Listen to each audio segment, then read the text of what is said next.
Tea with Tobi. Tea with Tobi. Tea with Tobi. Tea with Tobi. Tea with Tobi. Tea with Tobi. Tea with Tobi. Tea with Tobi.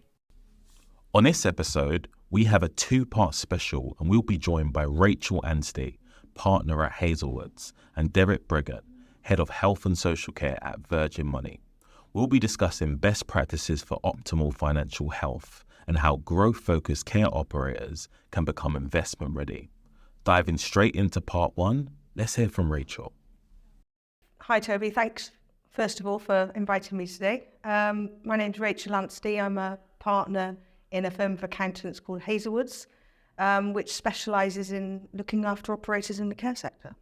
Awesome. So Rachael, in Tea with Tobi fashion, we're going to dive straight in. And we're going to be talking about a subject that actually I really enjoy, which is finances, but I know that not everyone does. But what we're going to do today is we're going to keep it super practical, jargon-free as well.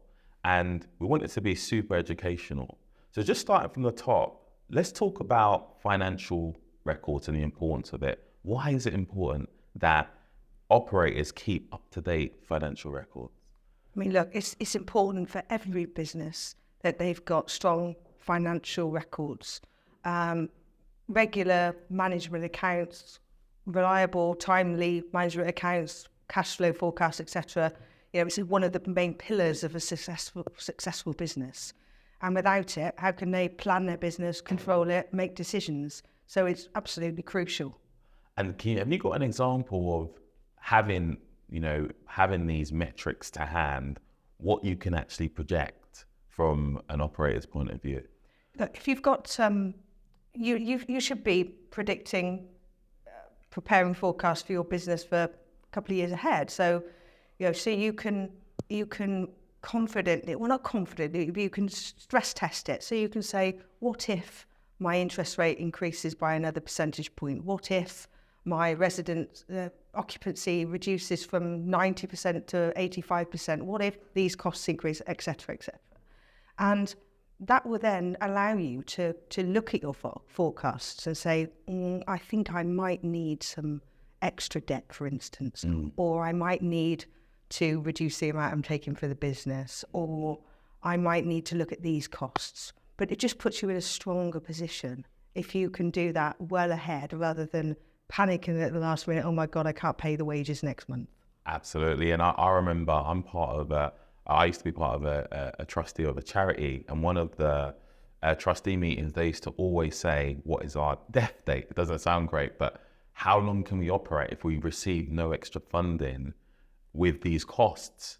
Some months it was 11 months, some months, 2.5 months. But having that figure really enabled us to sort of say, okay, great, we need to start fundraising as well. Yeah, but you don't take that for granted. Many care businesses won't have that level of financial control. I was reading an article on the way here today that was asking care businesses, care operators, how long they could continue to trade without going into a deficit.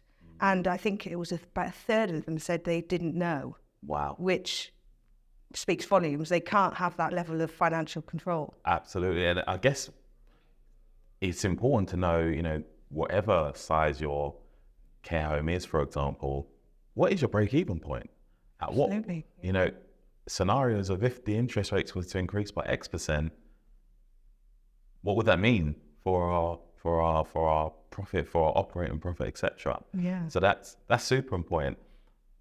A question to you is, when is the right time for a care organization to actually take on a leader for their finance team? It isn't really a one-size-fits-all. It really depends on the size of the operations, what type of care, the complexity. But I would, as a general rule, I would say slightly earlier than you think you need, because it's great to have that person or those people in place in advance. Obviously subject to costs. There's cost implications here, but don't leave it too late. I've got clients that have got, a good sized care groups and are only just trying to appoint an accountant, which is mad. So what were they doing? Were they doing it themselves? Or? They'll have bookkeepers, people doing the finances, but they won't have anyone pulling that all together, leading that. It'll be the operator. and the operator is probably spending far too much time on that type of stuff, which is important, but they should be doing other things. They should be pushing the business forward and strategizing rather than worrying about the monthly management accounts. Absolutely. So let's stay on that track. So I can probably imagine there are some operators who, when they originally started the business, they just set it up. They didn't really think about the structure of the company. And maybe, the business is still in their name. Can you talk a little bit about having the right structure and some of the implications of having the wrong structure in place? You're right. That does happen a lot, or has happened in the past a lot. You'll find that operators have often set up as a partnership, perhaps husband and wife business, which is obviously commonplace in the care sector. They incorporated because their accountant at the time said, oh, you pay less tax if you incorporate. But look, leave those properties outside and the bank debt, because if you put them in the company, you'll pay stamp duty again. You've paid stamp duty when you bought them. You don't want to pay stamp duty again. And that setup is something that's been really common. Properties outside, owned by Mr. and Mrs., rented to the limited company, but that causes all sorts of tax problems. Capital gains tax, inheritance tax, income tax, all the taxes, really. So that's something that we've worked with a lot of operators to rectify, shall we say. And what would be happening in a business's life cycle that they'll then realize that, oh, actually, it's a bit too late. I'm going to have to pay the implications of not having the right structure in place? Well, hopefully it's never too late. Well, if the implication could be if they they were selling their business and they have a setup like that, or others that aren't particularly tax efficient, and it's just too late to do anything about it, in that some tax reliefs on sale, you have to have everything in place for a couple of years before sale. And if you don't want to wait that time, if you've got an urgency to sell and you can't wait for that to be rectified, then it's too late. So it's really important to have a proper structure review, a few years before you're looking to sell. Okay. To bring that to life, have you got any examples of someone who maybe got it really wrong? Yeah, I've got one example. It's not, for some people this might not be a huge example, but it's a really small thing. So I had a client that was a children's nursery, husband and wife business. She effectively ran the business. The husband was a director, but he also worked somewhere else. And his employer had an issue over him being a director of another company. So unbeknown to us, he resigned as a director. And then they looked to sell, and it came out that he was no longer a director and hadn't been for the last year. And one of the conditions of one of the tax reliefs on sale was that he needed to either be an employee or a director, and he wasn't. And it cost them £100,000 in capital gains tax, just that tiny minor thing. Yeah, and that's an expensive thing. Let's talk about general tax planning, because I think we all businesses know that you should be doing general tax planning, but it's probably not exciting to them because they don't know what's possible. And I know we said we're going to keep this, not too jargon heavy, but can you just tease us a little bit about maybe some of the things that operators could do if they had someone on board sort of leading the tax planning? Yeah, okay. Who wants to pay more tax than they need to, whether that's personal tax or company tax? And any accountant should be giving an operator general proactive tax planning. Nothing clever, but just the basics. But it's amazing how many aren't. But a few things to perhaps touch upon. A lot of care operators have multi-generational businesses, and a lot of care operators also have children in private education, which comes at a cost. So there is an opportunity around bare trusts where, again, without going into too much detail, let's say you've got mum and dad and their two children have come into the business and they're now having children or had children and they're at private school. I'll give you an example. I went to see a client the other day where mum and dad were in their 70s and they were paying the school fees out of dividends they were taking from the company. So they were paying a huge amount of personal tax. Yeah. But it's possible, if done in the right way, to transfer a small amount of shares from the grandparents to the children via something called a bare trust. Ooh. So then, very exciting. yeah. So then, instead of the grandparents having the dividends, the bare trusts and the children have the dividends, pay tax at a much lower rate. Okay, that's really interesting. Yeah, I must caveat that though, because there have been unscrupulous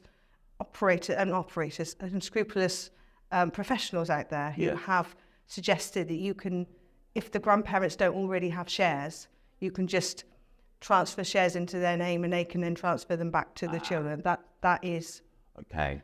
So if it's already set up, Yes. this is so there's probably going to be a load of family businesses, operators who probably have this foundation in place, and then, this is something that they can explore. Yeah.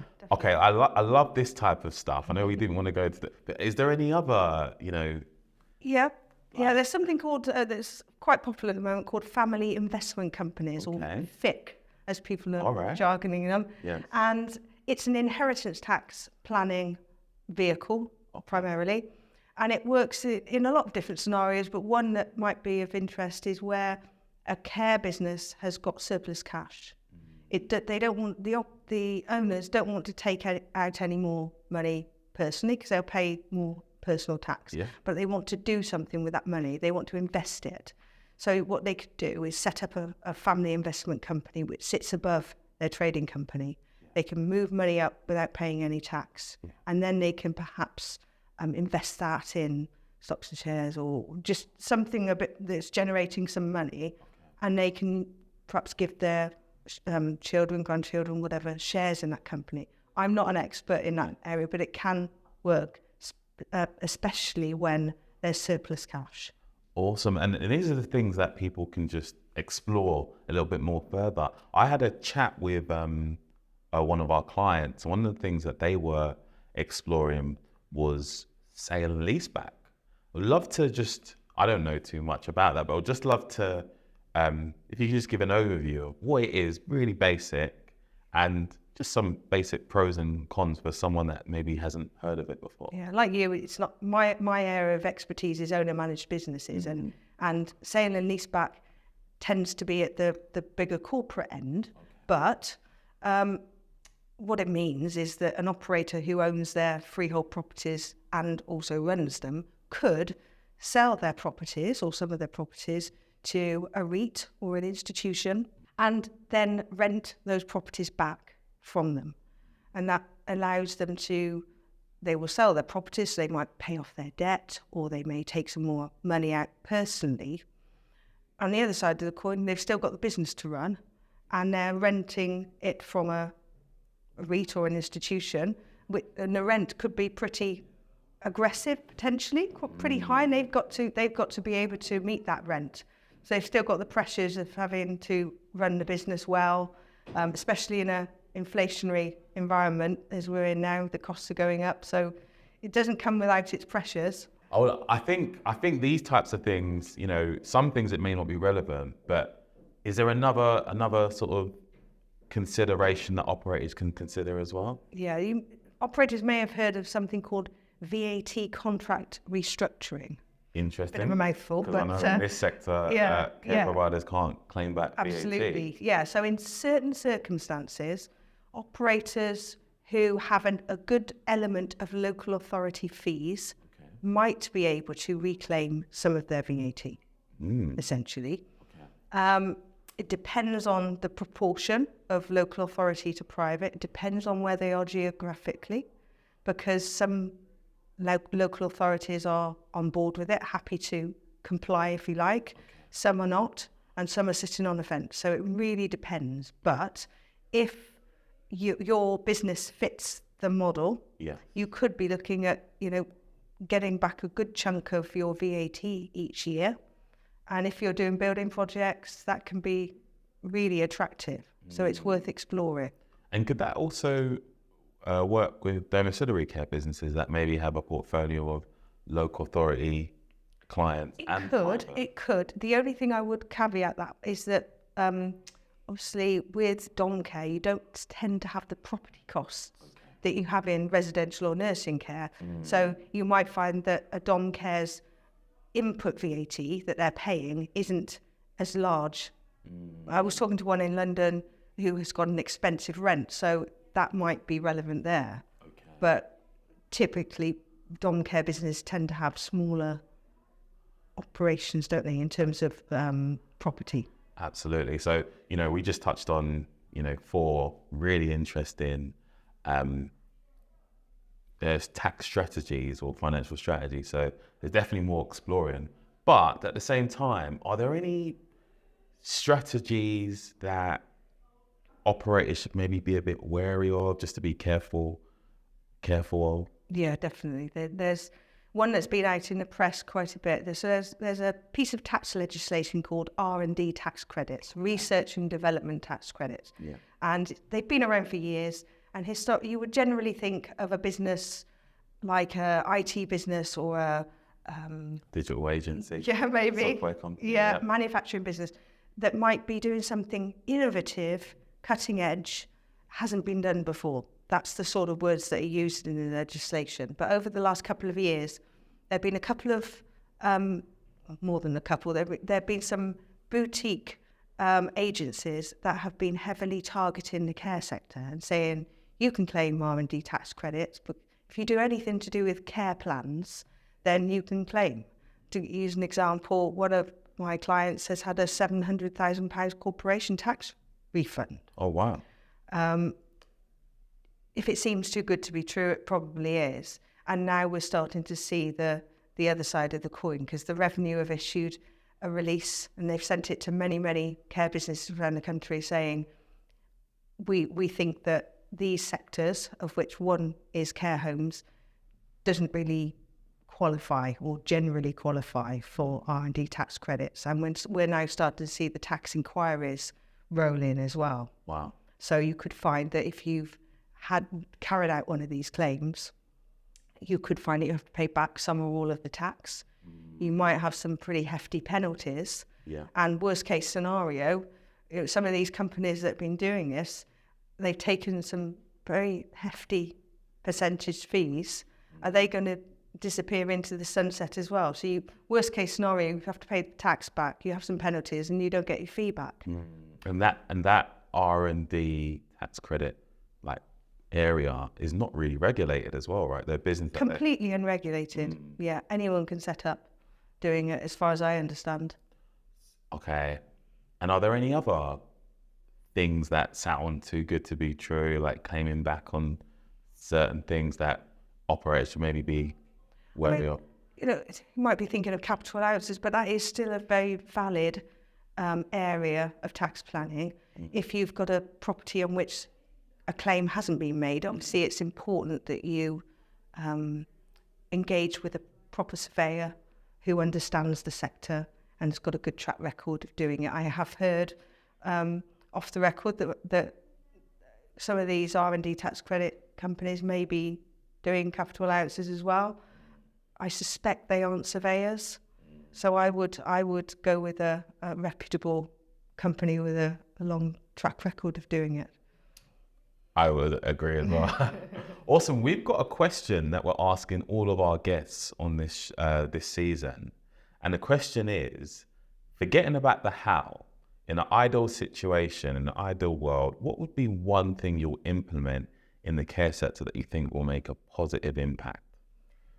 I think for me, I think we should be looking at having a cross-party agreement on care for the long term, because it seems to me that things get suggested in terms of policy, and when a government gets close to being re-elected or not re-elected, then it becomes too difficult and it gets put by the wayside. So I think if we had a cross-party, long-term collaboration on what we're going to do with the care sector and the NHS in terms of reform, I think we'd have a much better chance of getting to a good result. Yeah, totally agree. Thank you so much for coming on the show. I could talk to you all day long about this, but we'll probably have you back on the show as well. So thanks so much for your time. Thank you. Massive thanks for joining us, Rachael. Let's shift gears and hear from Derek. My name is Derek Breingan. I am the head of health and social care at Virgin Money Bank. I've been in banking since I left school. I've done various roles within the bank, but in the last 20 years, I've specialised in health and social care only. And I run a team of 20 people who do similar. Lovely, Derek. Tea with Tobi Fashion, we're going to dive straight in. And I want to take it from the top. We're living in super disruptive times, financially, politically. So can you give a wider picture of how that affects UK care businesses? Before we dive into the answer to that question, did you know 73% of people expect organizations like yours to understand their unique needs and expectations? And a whopping 98% of professionals say that they benefited from automation as it allows them to save time and focus on more customers. 98%? That's almost everyone. Want to find out more about what your customers expect from your service? Download Salesforce's State of Service report to discover the trends in the market and keep your business in the know. The direct link can be found in the show notes below. Now back to the episode. Sure. I mean, if you think for the last 10 years, we've had a very stable interest rate environment, which has been probably at a lower rate than was maybe the standard we would have expected due to the global financial crisis and other matters. So we've been living on a base rate of 0.25% for a long period of time. And we've got complacent and comfortable with that and seen that as the norm. Therefore, borrowing has been relatively cheap. And a lot of people have taken advantage of opportunities and have borrowed to achieve those. Subsequently, now we're in a very unstable environment globally and in the UK, and that's reflected in inflation and in interest rates, which we know just recently went to 5.25%. So if you have borrowed or are about to borrow, there is a significant impact in that differential. And that's causing a little bit of cash flow pressure in quite a few businesses. So we are recording this in August of 2023. And for providers who want to expand, one of the first steps is making sure that they've got their finances secured. So how do care providers best prepare to make sure that they are investment ready? It really is about doing a lot of research, speaking to as many people as possible before you make some decisions. I think the borrowing market is very active, and there are lots of people who are still willing to lend money in the sector. So it's really speaking to several of the banks or the funders to find out what it is they're looking for, what is the likely amount of borrowing that you'll be able to achieve, and what would you need to do to maximize that, if that's what you are out to achieve. You also have to present a very strong business case. It has to be thought through. It has to be delivered with the proper analysis and the proper understanding that you are seeking to get support from an organisation that perhaps doesn't know you and doesn't know your business. So you have to present that case as strongly as possible. And you probably should take advice in the creating that particular presentation. So using accountants, for example, or other advisors, so that you give it the best hit and the best opportunity. And in your time, you must have seen a wide range of business cases, strategies. In your opinion, what are some of the most successful strategies and business cases that have been presented? I always go back to the mantra that you shouldn't overborrow. Do not overstretch yourself. I think traditionally in the UK, we had an approach to lending which was based on property values alone. So the loan to value concept, people still talk about that. People still refer to that as the principle. But actually the loan to value is a bit spurious in terms of borrowing, because a loan to value is just what somebody's willing to pay for something at a moment in time, or what a valuer perceives that business is worth at a moment in time. At the end of the day, the business has to generate enough income and free cash to pay back any debt it takes on. So this is the balance between, my business is worth X, but actually my cash flow says I can only borrow Y, and it's understanding that. Can we talk about that a little bit? Because I know there are some misconceptions when it comes to what a business is worth, and you've probably heard some lofty valuation based on what people believe that their business is worth. But can we talk a little bit more about that, on what some of the misconceptions are around business valuation? Yeah. So if a lender is approaching a valuer, then they're looking for a valuation. There are certain things that we will ask them to report on. They're fairly standard. They will go into a lot of detail in terms of the property, location, demographic, competition, all the things you would expect. But they also go into the financial analysis as well. What they'll do is they'll look at a business and they'll assess what they believe that business could achieve trading-wise if it was, and the quote is, in the hands of a competent operator. So in assessing that, they will come up with a profit figure, which they believe is the average they would expect somebody to achieve. Then they apply a multiple. The multiple will be driven by market dynamics, comparables in the sector where we've seen other transactions. So the rudimentary example I give is you have a business that should make £1 million a year, and the valuer says that is your fair maintainable trade that this business should achieve in the hands of a competent operator. He then says, or she says, that's worth 10 times that value today in the market, and therefore it's worth £10 million. In the loan-to-value world, you could probably then go out to the market and say, I've got a £10 million care business, and therefore, could you lend me 75% of that value, or 70% of that value? And there are lenders who will take that approach. However, the reality of that business example is that the operator doesn't achieve £1 million profit, has no intention or no scope to get to £1 million profit because they run the business in a certain manner, and they only make £700,000 a year profit. But they've borrowed based on a £1 million a year profit. So they've leveraged the business up based on the fair maintainable trade value. But actually the trading, the free cash available is a lot less. So you're starting to get into over-geared, over-leveraged. And I think the example today is if you'd borrowed £500,000 over 15 years, 24 months ago, it would roughly cost you £3,500 a month, capital and interest. Today, the same loan based on 5.25% base rate and a margin of, say, 3%, we've been near £5,000. So the differential is significant. And that's where some of these things start to come unwound. And it's a great talking point to land on, because as you mentioned at the beginning, the current state of the world, and not just the financial market, is unstable.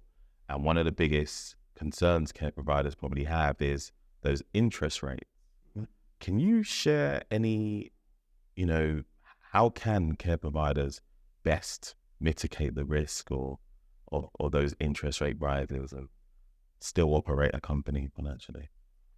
I think when we have stable interest rates, people don't really consider that particular risk. However, we have, as you say, volatile times at the moment.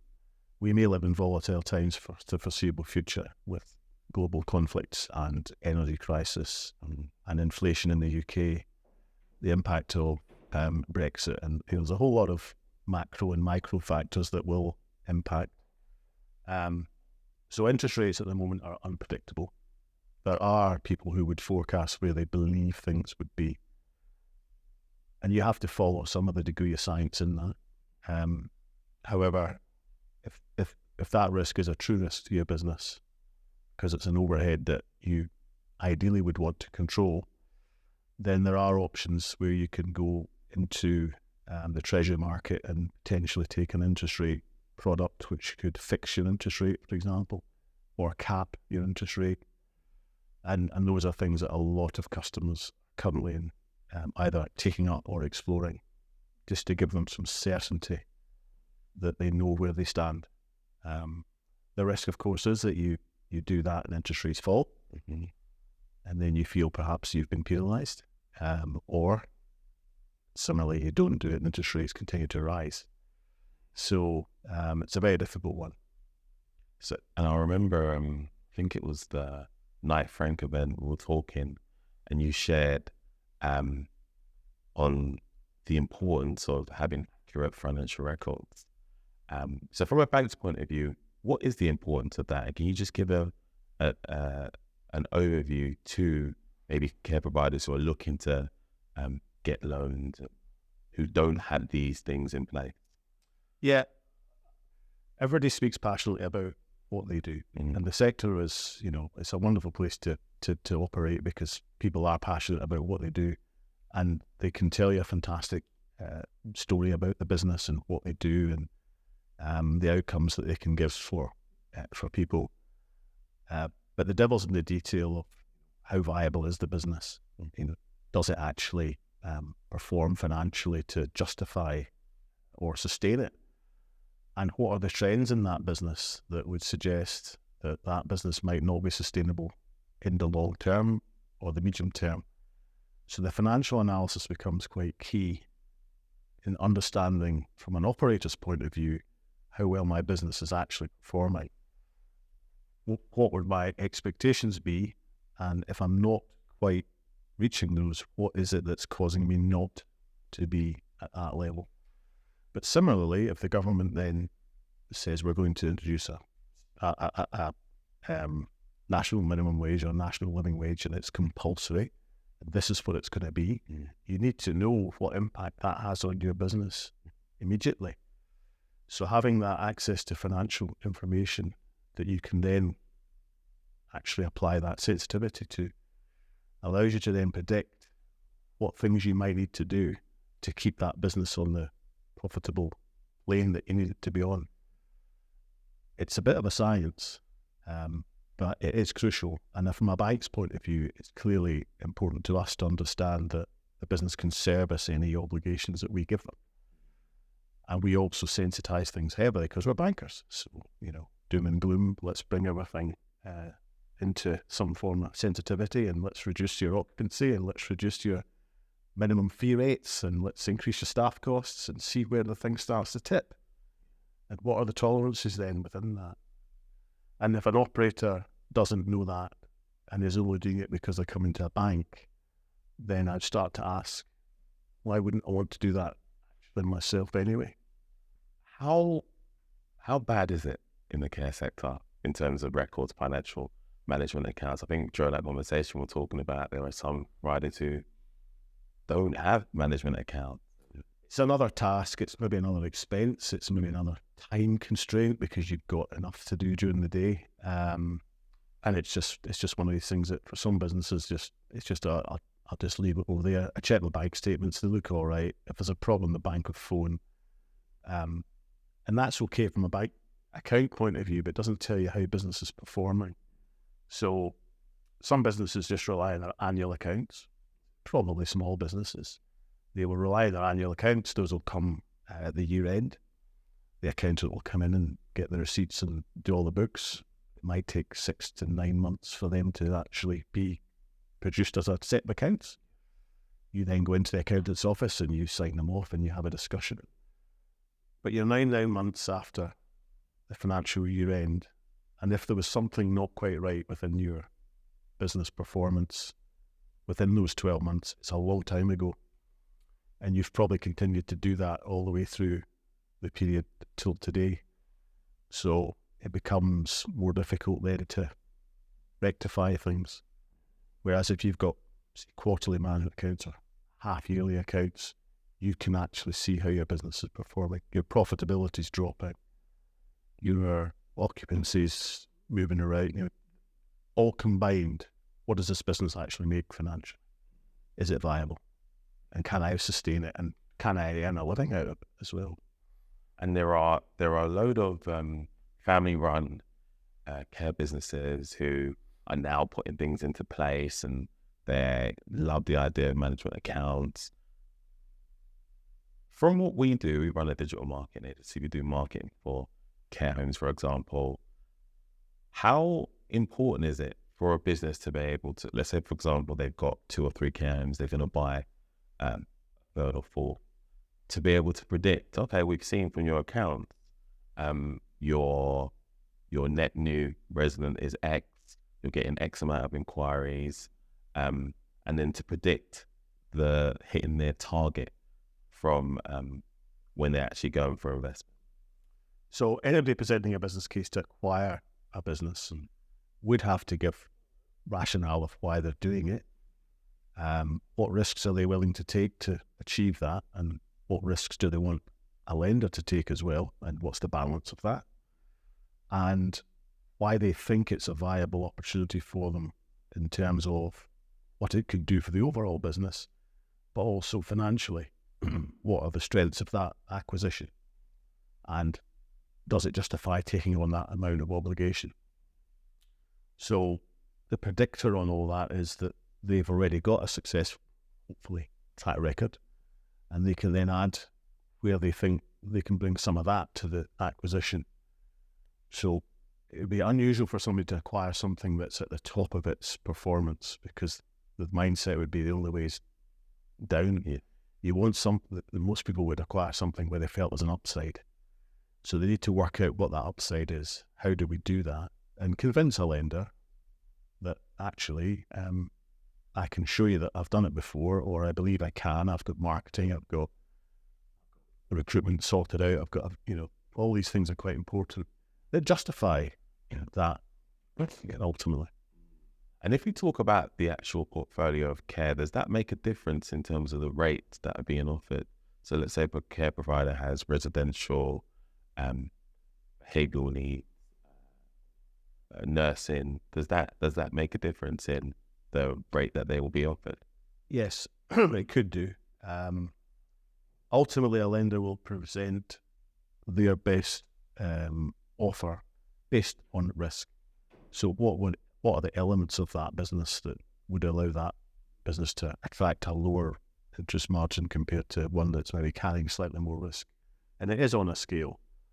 So all those things were taken into account.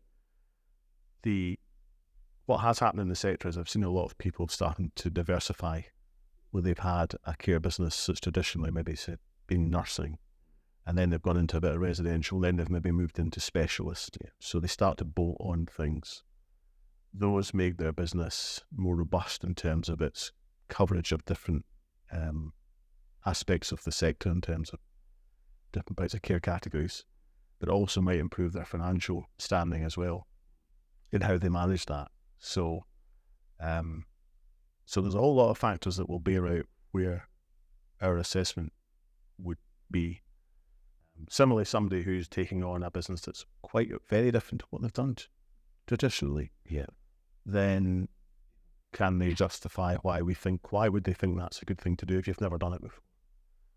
So suddenly moving into bariatric care, just really quite complex and needs quite a lot of expenditure to facilitate, but you suddenly go down that path. Do you have access to that type of client? Do you have the facilities to afford that type of client, the kind of care and environment they need? All that stuff comes through. And if it is a bit of a leap of faith, then a bank's going to be more cautious, aren't they? Mm-hmm. And if they do see a way to lend, they might lend a little bit more costly, and perhaps allow that to be reviewed if things start to go really well. And one of the big subjects right now in the sector is ECG. And I wonder, I'm not sure, are there any benefits for or preferential rates for providers who are, sustainable? Is that coming into play at the moment, or are we too early to see it? I don't think we're too early. I think some people would argue we're too late. The ESG is starting to feature in a lot of conversations. I noticed on the latest CQC strategy, they've now got an ESG paragraph in their statements that says we want to see evidence that you are looking at this and that you're doing something around that particular framework. So if the regulator started to take a little bit of a light touch interest, banks have been tasked with making sure we lend appropriately. So we shouldn't lend to businesses that are using fossil fuels. And so you've seen some fines in the press about banks that have been into mining and different things. And this is going to only get into more of a conversation regarding what it is we actually lend to. So I think that's going to pick up a lot of momentum. And the banks will be tasked with making sure that they are seen to be encouraging borrowers and customers to actually achieve certain ESG goals. The best way for us to do that is to give some form of discounted loan. And that's where I think we'll see a lot more in the next 12 to 24 months. Brilliant. And whilst we've got you here, it's really good to hear your perception, your perspective. Are there any myths or misconceptions that care providers often encounter when it comes to financial planning that all business growth that you can maybe share some views on or myth bust? Some people are fine to approach banks. Yeah. I think we're quite scary. Yeah. But I think if you can find a lender that understands your business or your sector, that's a big plus. So it is good to go and have an early conversation. It's good to have, does it cost you anything to meet up with somebody and discuss your future plans and what it is you want to try and achieve and find out what it is you might have to do to get to that point, and then come back and just keep that dialogue going. And we've done a lot of business where that's maybe taken 12, 18 months of conversations till somebody gets to the point where they're ready. Even if a care provider is in trouble, they said, look, this is my loan, I'm going to have some problems paying it. Yeah. Or actually just open up and say, Yes, absolutely. Because at the end of the day, we're all invested in it. It's their business, but the bank's actually invested in it as well. So we're as much involved in that respect. So we want to try and help. We want to see if there's a way we can assist to get that problem, improved so that we can get back onto an even keel. And you have to have those conversations. There is quite a lot the banks can do if they feel that there is a merit to doing it. The last thing we would do is want to foreclose on anybody, especially in a care environment. That's the last thing you'd ever want to be doing. So you usually try and find a way to at least agree a way forward. It might not be satisfactory for both of you, but at least you've got something to aim for. So I would think you should always speak to a bank. You should also speak to financial advisors and a firm of accountants, again, that probably understands the sector, that really gets what this sector is all about and all the key KPIs and metrics that are in that. And it's a lot easier to have that kind of conversation. And quite often these people can bring comparables as well because they'll have dealt with other clients. And that's really valuable. I had a client that did this. Have you thought of that? These sometimes can produce really good outcomes. You would only get that speaking to the right people.